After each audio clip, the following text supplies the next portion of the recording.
बढ़ेंगे आगे। एल्विश यादव पर एक और बड़ा आरोप लगा है। अब पीएफए के सदस्य सौरभ गुप्ता को धमकाने का आरोप लगा है। रवि तमंचा से मिलकर एल्विश दबाव बना रहे हैं, मुझे आपराधिक षड्यंत्र में फंसाने की कोशिश कर रहे हैं। सौरभ गुप्ता ने ये जानकारी दी है। सौरभ गुप्ता ने डीजीपी से मामले की शिकायत भी की है डीजीपी से, और कुछ पुलिस वाले भी एल्विश यादव के साथ मिले हुए हैं। कुख्यात वन्य जीव तस्कर है रवि तमंचा और कुख्यात वन्य जीव तस्कर, जिसके साथ मिलकर अब जो एल्विश यादव लगातार यहां पर पीएफए के सदस्य को धमका रहे हैं, और ऐसे में डीजीपी से भी इसकी शिकायत की गई है। लेकिन बता दें आपको कि जिस पीएफए के सदस्य को लगातार एल्विश यादव धमका रहे हैं, डराने की कोशिश कर रहे हैं, उन्होंने इस मामले में एक अर्जी भी लगाई थी, जिसको स्वीकार करते हुए मामला भी दर्ज किया गया। ऐसे में अब एक बार फिर से सौरभ ने ये एक बड़ा आरोप लगाया है। सौरभ गुप्ता ने डीजीपी से इस मामले की शिकायत दी है। सौरभ गुप्ता का कहना है कि एल्विश यादव उन्हें धमका रहे हैं, रवि तमंचा के साथ मिलकर उनको धमका रहे हैं। रवि तमंचा जो कि कुख्यात वन्य जीव तस्कर हैं, और उनके साथ मिलकर एक बार फिर से धमकी दी है। ऐसे में एक के बाद एक अगर देखा जाए तो एल्विश यादव के खिलाफ जिस तरीके से मामले दर्ज हो रहे हैं, जिस तरीके से एल्विश यादव की मुश्किलें बढ़ रही हैं, ऐसे में एल्विश यादव को शायद अभी कानून का कोई डर, कोई खौफ नजर नहीं आ रहा है एल्विश यादव में, क्योंकि लगातार मामले दर्ज होने के बाद भी एल्विश यादव लोगों को, जो गवाह हैं उनके मामले में, उनको धमकाने का काम कर रहे हैं, उनको डराने का काम कर रहे हैं, और ऐसे में उनको चुप रहने की धमकी वो दे रहे हैं।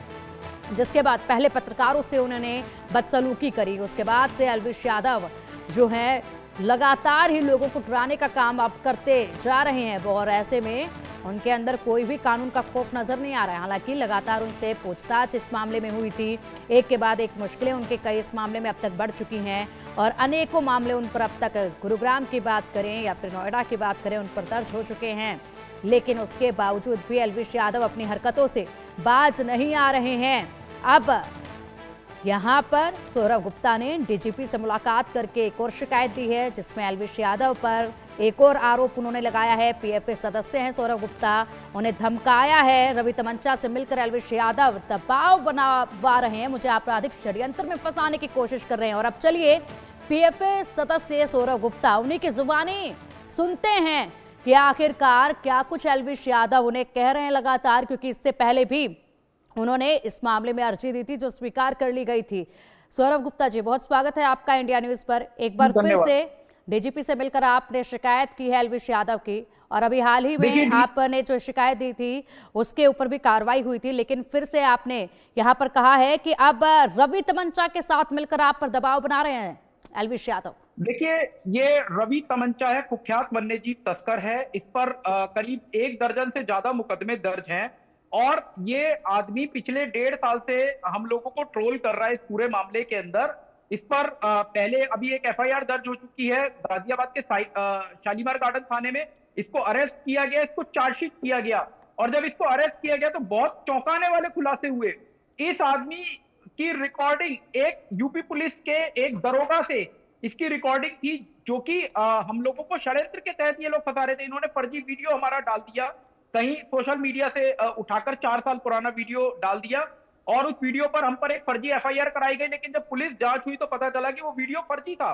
उसके बाद इंस्पेक्टर के साथ इनकी जो रिकॉर्डिंग थी इस रवि तमंचा, मैं आपको इसका इतिहास बता देता हूं। महिलाओं को ट्रोल करने पर, वन्यजीव तस्करी, साइबर क्राइम के तहत इस व्यक्ति के खिलाफ आज तक 14-15 मुकदमे दर्ज हो चुके हैं। कई बार ये जेल गया है। मुंबई पुलिस ने भी एक चिट्ठी गाजियाबाद पुलिस को लिखी थी कि आपके यहाँ का ये आरोपी है, इस पर कार्रवाई हो। इस आरोपी रवि तमंचा से एल्विश यादव और इसके गिरोह के लोग मिल गए, और ये लगातार गलत तरीके से हमारी नकारात्मक छवि बनाने के लिए लगातार सरकारी एजेंसियों को, पुलिस को झूठे सच्चे ट्विटर पे वीडियो बनाकर, फोटोशॉप करके झूठे वीडियो बनाकर ये लोग डाल रहे हैं। और इसी के लिए मैंने आज डीजीपी को भी कंप्लेंट लिखी है। गाजियाबाद के police commissioner, additional police commissioner, DCP, सभी को हमने कंप्लेंट लिखी है। यही नहीं, अगर आप रिकॉर्डिंग सुनेंगे, जो रिकॉर्डिंग इनकी हमारे पास आई है हम लोगों को साजिश के तहत फंसाने की, तो उसके अंदर बाकायदा गाजियाबाद सिटी के डिप्टी कमिश्नर ऑफ पुलिस के लिए अपशब्दों का प्रयोग किया गया है, इंस्पेक्टर द्वारा अपशब्दों का प्रयोग किया जा रहा है। और वो हमें फंसाने के लिए कह रहे हैं कि किस तरह से इनको फंसाया जाए, डीसीपी के खिलाफ ट्वीट करो, एसीपी के खिलाफ ट्वीट करो, इनके खिलाफ यहाँ कंप्लेंट लगाओ और इनको इस तरह से फंसाओ। और मैं आपको बताता हूं, जब हमने इस इंस्पेक्टर का इतिहास पता करा तो ये नोएडा के दनकौर थाने में तैनात है, इस समय साइबर क्राइम देख रहा है। मैं शुरू से कह रहा हूं, देखिए पिछले 1.5 साल से हमारी रेकी की जा रही है, हमारी पल पल की लोकेशन ट्रैक की जा रही है, और अब ये बिल्कुल क्लियर हो गया जब एक ठीक है। एक कुख्यात तस्कर के साथ क्या मतलब। बिल्कुल और कल से ये सौरभ, समय की बहुत कमी है, एक आखिरी रिएक्शन आपसे जानना चाहेंगे, एक आखिरी सवाल आपसे है, आखिरी जवाब आपसे जानना चाहेंगे। आपने डीजीपी से शिकायत की है इस मामले में, आप एल्विश यादव के, ऐसे में उनकी तरफ से क्या आश्वासन आपको दिया गया है? देखिए, पुलिस का कहना है कि वो तत्परता से इसके अंदर कार्रवाई करेंगे। ऑलरेडी एक केस रजिस्टर कर चुकी है नोएडा गाजियाबाद पुलिस, और उसमें चार्जशीट भी लगा चुकी है। अब हम इस मामले में नोएडा कोर्ट में जा रहे हैं। कल भी हमारी नोएडा के सरकारी वकीलों से, जॉइंट डायरेक्टर से मीटिंग हुई थी। अब इस मामले में इन सब आरोपियों की बेल कैंसिलेशन हम लोग नोएडा के अंदर फाइल कर रहे हैं। अब जो रिकॉर्डिंग हमारे पास आई और जो सब तथ्य हमारे पास आए हैं, अब इन सब लोगों से हम बिल्कुल ठीक है सौरभ, ठीक है सौरभ, बहुत शुक्रिया आपका इंडिया न्यूज के साथ जुड़ने के लिए, या आप बेटी पहुंचाने के लिए हम तक, दर्शकों तक, और ऐसे में ये विस्तार से जानकारी देने के लिए बहुत शुक्रिया आपका। बुलेटिन में अब वक्त चला एक छोटे से ब्रेक का। खबरों का सिलसिला लगातार जारी रहेगा, आप देखते रहिए इंडिया न्यूज।